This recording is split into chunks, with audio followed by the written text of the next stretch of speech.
Hey, what's going on, you guys? It's your boy 3 Stacks in this thing representing my squad, and today we're going over an update on my Ritual Beast deck. This is definitely one of the decks that I have a lot of fun with. This deck kind of gets addictive once you understand its playstyle. It's very sophisticated. It is, and at first when I originally started playing it, it was one of those decks that gets you so tired of it and makes you like really get a headache that you just want to stop because it's so hard to grasp the concept. And then when you think that you're doing it right, you're actually doing it only to 50% of its potential. If you play Ritual Beast, you know what I'm talking about.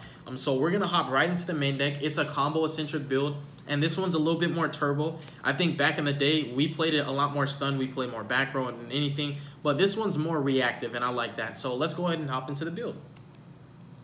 So first, I played 3 Tamer Elders. Tamer Elder is one of the best starter plays. I don't ever think that you need to cut the third. Like, it's never really bricked with me. And honestly, I'm trying to see this card as fast as possible. There's no card that really says add a Ritual Beast card from deck to hand. So if you want to see this card, you got to play a decent amount of them. I personally like 3 because him plus Kanahawk is one of the best combos ever. Like, it's a 2-card combo. You get so much advantage off of it. It's insane. And then the new Link monster just opened the new dimension to the options for the plays. And this is gonna catch people off guard, right? I play triple win. Triple win. This is the reason why is simple. This build is the combo build. I went for a turbo variant on this one. My other profiles had like 3 impermanents, 3 evenlies, and then like some other stuff. I was just playing like a very like semi-aggressive but control and I guess you can say competitive build with like a ton of hand traps, but this one I'm going more pure and more combo eccentric. So the reason why we play triple win is because for one, I'll explain something. The best pool of resources for Ritual Beast is the Banish Zone, but Ritual Beast is a deck that opens up a pool of resources through its graveyard and through its Banish Zone. So you access the two and you tap into each during each turn, and it allows you to generate a lot of different plays and also completely overwhelming boards in addition to that. But the largest pool of resources and the most accessible is the Banish Zone. And the later you get onto your duel, the less you will have in your graveyard because you do play cards like, you know, Macrocosmos, etc. And you're always going to be banishing from your grave. So because your graveyard becomes a larger pool of resources, Win becomes a 1-card combo mid to late game. And also it's a powerful starting up card because we're able to play 3 Gold Sarcophagus. Gold Sarcophagus came off the ban list, and now it's at 3. And Gold Sarc is really good in combination with Win. You're also able to use Ritual Beast Return to load your Banish Zone in addition to that. So Win is kind of like a pseudo Elder in a way. The only difference is it will put you under that restriction where the combo piece that you fetch from your Banish Zone has already been special summoned that turn. And you can only special summon all of these monsters once. But you can still do a really nasty combo off of Win and a Gold Sarc, or Win with the a Ritual Beast Return. So I actually like Win and the Elder. These are the 6 cards you want to open up with, at least one of them. Then I played 2 Windas. You do not have to play 3 Windas, but I find that 2 is pretty comfortable, and 3 can kind of clog a lot more than you think. Because like every time you draw 2, it automatically becomes like a dead hand. Because you have to draw this in tandem with like an Elder or something else that will get both on board. Because in order for this deck to go off, you need to have the Tamer and the Beast that the Tamer tames. So Winda, it does count as both, which is pretty cool. She's both names. But still, like, you only really need 2. And if she's destroyed by any means, she specials 1 from deck or extra deck, ignoring the summoning conditions, I believe. Yeah, ignoring its summoning conditions. She's really good. So she's dope. Definitely a 2-off. Then I play 1 Laura and 1 Zephyr Pilica. So these guys fetch resources from the graveyard, but because they both do the same thing, you don't actually need to play more of either one of them. It is important to play 1 of each because they count as different names. And remember, as I just mentioned, each one of these monsters in this archetype can only be special summoned once per turn. There's a good reason for that. If they were able to be special summoned more than once, this deck would have an infinite loop where it can play for 70 hours and never stop. Because you'd be able to keep going and going and going and going. And there would literally be no limit. So Konami knew what they were doing when they put that restriction. Otherwise, this deck would be tier 0 indeed. And it would be a lot easier to play. But these both special 1 of the Ritual Beast from Graveyard. And what it does is it allows you to go into your fusion plays. Because this deck contact fusions. But these are not going to be as good as Win once you're getting later on into your duels, because you're going to banish a lot more than you send to the grave. But they're still really good, and they basically act as one-card combos once you have the setup. Now we're going to go, now that we went over our tamers, we're going to go into the beasts that they summon. So the best one is Kanahawk. We have triple Kanahawk. It is, in simple terms, a gold sarcophagus on legs. It will banish a ritual beast from your deck, and then during the, I think, second standby, you get to grab it back. You're never going to get it back because you're going to end up cycling through that banished card and generating a Kanahawk combo, an ulti Kanahawk combo. But this is definitely the best one. The second best is going to be Rampengu. He does a similar thing. What he does is he banishes one from the extra deck, and then you dump a Foolish Burial, a ritual beast that has the same type as the one you banished from extra deck. So he can be better than Kanahawk because he'll load both pools of resources simultaneously. You'll get a target in grave and a target in banish zone just off of his effect. So he can be really good, but what makes Kanahawk better is Kanahawk sends one of the main deck ones to the banish zone, so that card can be a better combo piece to special summon and get different names on board so that you can make your ulti Kanahawk plays.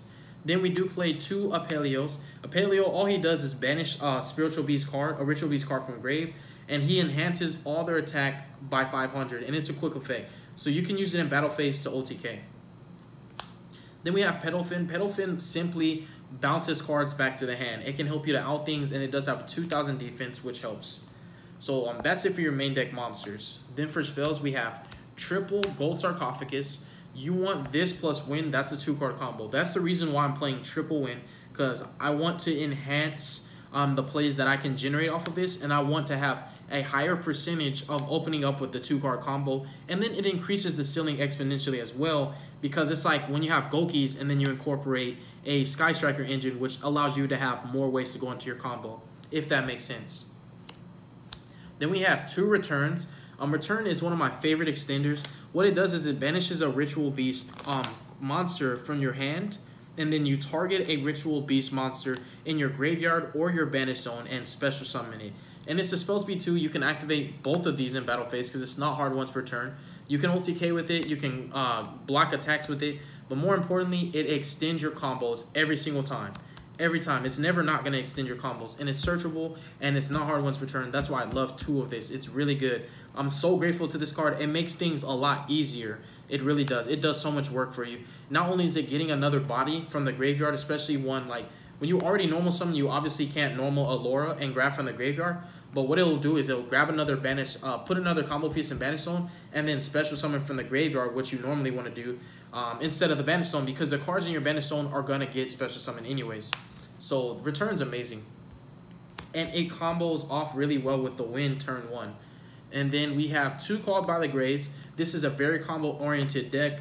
Cards like Joe and Lockbird literally don't hurt this deck very much at all, really. Like, once you resolve one Kanahawk search, if they Joel and Lockbird you on resolution, you can't afford to pass turn. It's not going to hurt you at all. Really, it's not. Because you already searched the card that you needed anyways. So it's more or less, it's like, what hurts this deck is like a Veiler and or a Ghost Ogre. Like, if your opponent Ghost Ogres your Kanahawk, for example, it can hurt because now you lose the body on field that you needed. If they Veiler you, it can hurt. But it doesn't stop impermanence. We know that. And Ash Blossom, there's not really anything to Ash Blossom. I mean, if your opponent Ash Blossoms the search of ulti Kanahawk, then you can Call by the Grave. But there are very few hand traps that can hurt this deck, but because this deck is very combo-oriented, I still felt that you need to make main Call by the Graves so that you don't play that risk of losing to a hand trap that would hurt you. Then we have one Dress, we have one Chalice, one E-Telly, and one Ritual Beast Bond. This one fuses ignoring the summoning conditions. I always use this in battle phase to kill my opponent. And it can be a defensive card as well, so it's kind of flexible in that regard, similar to Ritual Beast Return. The E-Telly is just a combo piece. It gets you another body on field, so if you have one of the Tamers, one of the Beasts, and then this, you can go into your Kanahawk plays. I would play more Chalices. I had 2 originally. I just don't know where it is. So I decided to replace what would be the second Chalice with the Dress because it can kind of act the same way. This one can be used to defend me. This one can be used both ways, but it is a negation. It can just end turns. If you Chalice an Isolde or Chalice a Kandina or a Kagari, normally there's not much of a follow-up after that. Dress helps for your own ritual beasts because it says they can't be targeted or destroyed. Remember how I was telling you impermanence and Valor are really what hurts this deck, because like if you Valor the Kanahawk or impermanence the Kanahawk, or you know, just in general the combo piece that's adding to the Bandit Zone, it can hurt. This can you can activate this preemptively. Like if you go normal summon and they don't Valor, you can activate this, you know, and then the card can't be targeted for the rest of the turn. So you can, it can be used in that regard. I've never used it that way, but I'm just speaking that you can. But more importantly, what it does is it protects your monsters from being targeted or destroyed by card effects, which really helps out a lot because there's not much that can get over a monster that can be targeted or destroyed. And the Call by the Grave is really, really good in this deck because it also can be set as a bluff and used as a trap. You can use it against Gokis. Call by the Grave is really good against that deck. Just banishing any of the Gokis, negating their effect, and denying the search and allowing them to only get a Soul Day. It's pretty good. Then we have some traps. We have 10 traps, or I think 11 traps. First and foremost, 3 Torrential Tribute. The way Torrential works with this deck is pretty intricate and interesting. What it basically does is how you do it is all the Ritual Beast fusion monsters return themselves to the extra deck for cost and target the monsters they're going to summon for cost. It's what we call it the tag out. It's the OG tag out. So what they do, for example, if you have a Kanahawk on board and your opponent's making a very, very threatening, you know, monster, or the board's seeming to be threatening, you can basically activate Torrential Tribute in response to the summon, and then chain link to Kanahawk using his effect to target for cost and return himself for cost. And backwards resolution, you'll end up destroying your opponent's monsters, but not your monsters. I feel like I'm wording it a little bit wrong, but the concept is true, and it's not a theory, it's a fact. You can basically torrential for free, and you get to keep your monsters that get summoned through your fusion, which is why this deck also plays Drowning Mirror Force very comfortably as well, because if they declare an attack, you can bounce your guy back to extra deck for cost so that you control no monsters, flip the Drowning, you know, chain the Drowning, backwards resolution, the Drowning resolves, and then the Kanahawk. So you know what? I think what I said was the chain link's wrong. I think you're supposed to return the Kanahawk first, and then chain Torrential. Yeah, there we go. And then Torrential resolves first, and then on resolution, the Kanahawk will summon the guy. So I literally just worded the chain links wrong, but the combo is still real. So that's why you play 3 Torrential, because it's basically a Raigeki on your opponent's turn. And if your opponent has no monsters, this deck can OTK just easily. We have 3 Steeds. What Steeds basically does is what Torrential does. It blows up the field. And it doesn't target. It basically destroys a number of monsters up to the number of Ritual Beasts that you control. And you can control up to 6, which, you know, I'm just saying, like, you can blow up an entire field. You can control up to 6. Because it doesn't target and it's not once per turn, you can even break extra link boards with this. Let's say, for example, they have the service that says once per turn, each co-link monster cannot be destroyed by card effects. You can flip a Steeds and then chain a Steeds and then destroy it once and then destroy it for the second time, and the whole board's broken. All you really need is to beta Trigate to do that, which is pretty easy. So I'm just saying that's food for thought. Then we have 3 Ambush. Ambush basically is like a better version of Monster Reborn. It targets a Ritual Beast in the graveyard and or the Banish Zone, and a Tamer in the graveyard and or the Banish Zone. It can be either or both. You can do both Grave and Banish Zone, or you can do only Grave or only Banish Zone. Very versatile. And it special summons them both in defense. This is really good because you can activate Steeds and then chain Ambush. Ambush will resolve. You'll put more bodies on field, and then Steeds will basically clear the whole field. And once they have no monsters at that point, you just OTK. These traps are the reason why Ritual Beasts have been so powerful in the past and why they asserted themselves in the history of this game.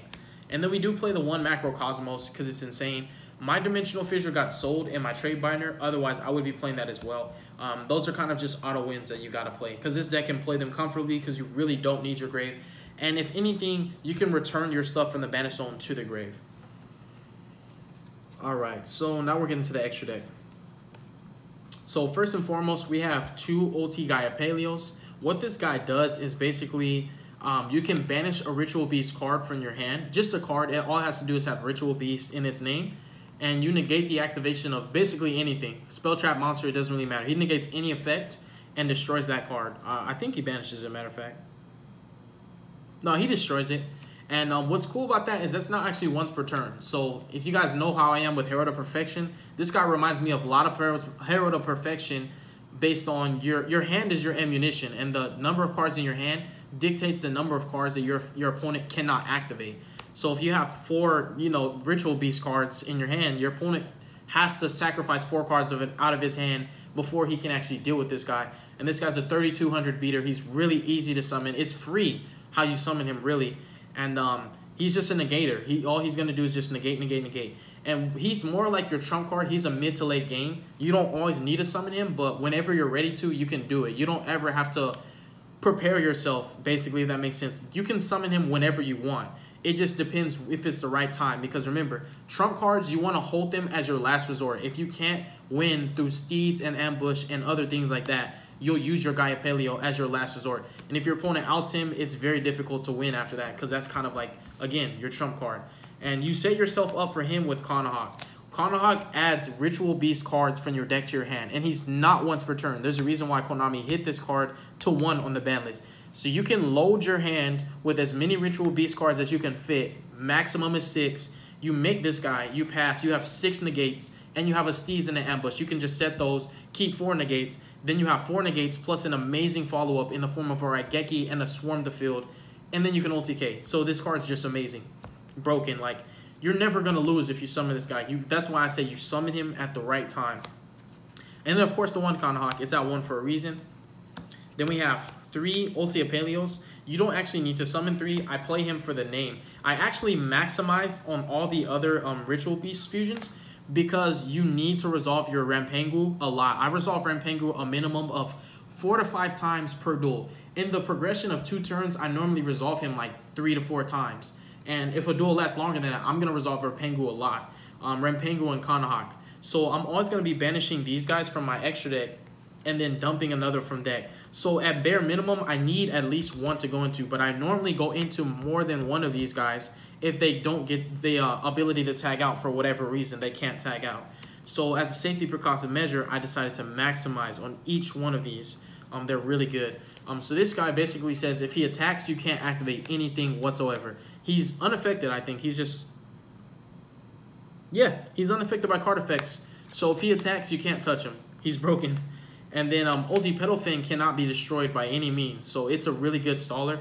Normally when I go through my Kanahawk combo, I end on him plus the traps. Because this guy is protection, and then whenever I feel the need, I can tag out, bring back my 2 bodies. And once you go through your combos turn 1 with this deck, everything escalates to a higher level. All of your combos, they're not mid-level. They're extremely potent. Like, I mean, just like the combos after turn 1 are incredible. Because turn 1 is your establishment and or your setup. What you're trying to do is generate as much resources as possible. And once they have been placed into your pools of resources, your grave and your banish zone, all you do is tap into them, access them, and draw out every single combo that you can possibly resolve in 1 turn. And that's why this deck is so crazy, because it gets more aggressive and it snowballs into a different level after turn 1. That's it. Turn 2 and beyond, this deck is crazy. We have 2 Ulti Kumino Falcos. I play 2 because you want to dump 1 sometimes. Like, other times I'll dump the Gaia Paleo, but there also have been duels where I summon one of these off of a window and then I summon one the proper way. So like that's why I just play multiples of everything. And this guy's amazing. This is a new link for the deck. He basically gives you an extra normal summon, so he is a elder, you can say. He boosts the attack of whatever points to him, and then he can still return himself to the extra deck and tag out and summon the guys. I think he summons from Banish Zone. Yeah, 2 banished and then special summon them. And remember, how this deck works is you want to put your Tamer and then your Beast. So whatever Beast that gets tamed, that's how you start off. So it's like 2-card combo. Once you get 2 monsters on board, you can go off. And what's really cool is the artwork. When you look at these, you see Pedalfin and what? You see, I think her name is Win or Laura. No, you see Pedalfin and Win. Then you see Laura riding Ultia Paleo. Then you see Elder riding Kanahawk. So you kind of get the general concept, and the artwork is amazing as well. Then we have 1 Great Fly. Great Fly is just really good for, more so for aggression. For the aggression, and also it can help you to OTK. And then it always is nice when you can add a win from your graveyard to your hand. So Great Fly is just really cool. You don't really need more than 1 because you always normally go into Ulti Kumino Falcos. But in your good plays, you go Kumino Falcos and then Great Fly and then Ultia Paleo. And you have the little main deck guys on the field and you just attack for game. Then we have 3 rank 4s. I chose Dweller, Baguska, and Chidori. The reason why I felt Bagooska was so good in this deck is because, like, against Trick Stars, this is almost an auto win. And if your opponent is trying to go into a Link monster to get rid of him, you can just use your steeds to destroy their field. So Bagooska plus the steeds and the ambush is a really good, powerful lock. And you only ever go into your Bagooska when he's pointing like this. So you're always going to have Bagooska plus, you know, whatever Ritual Beast you end on, like Petalfin, for example. And then if you live for a turn, what you do is switch him to attack and then use your Petalfin, tag out, bring out your guys, and it's over from there. And the Chidori is just too busted. It outs 2 cards, it's free. But that concludes the deck profile for my Ritual Beast. It's a very, very awesome, aggressive deck. Anyone who's played Ritual Beast can vouch for the words that I just spoke. But you guys have a beautiful day, all right? And you will be hearing from me soon. Next up, we got Crystron, so stay in your seats.